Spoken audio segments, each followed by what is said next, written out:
کا نام ہے. تو پچھلی بار جیسے کہ ہم نے کہا مشائیہ سے مراد جو ہے ارسطو کا دبستان فکر ہے.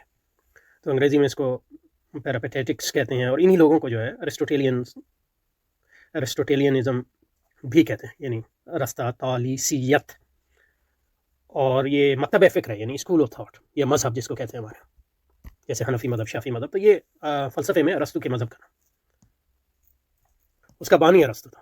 اب ظاہر ارسطو نے یہ تو نہیں کہا کہ مطلب یہ کہ میں ایک مذہب فکر ایجاد کر رہا ہوں، اس کا نام ارسطاطیلیسیت ہے یا مشائیہ ہے.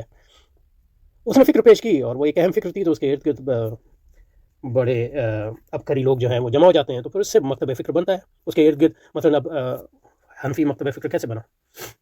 امام ابو حنیفہ بہت بڑے فقیہ تھے، تو ان کے ارد گرد بڑے بڑے فقیہ جمع ہو گئے، جیسے امام ابو یوسف ہیں، امام محمد ہیں. اب امام یوسف اور امام محمد اتنے بڑے فقیہ ہیں، وہ خود یعنی اگر چاہتے تو اپنا مذہب کھڑا کر دیتے، یعنی وہ ان میں مجتہد مطلق ہونے کی پوری صلاحیت موجود ہے دونوں میں.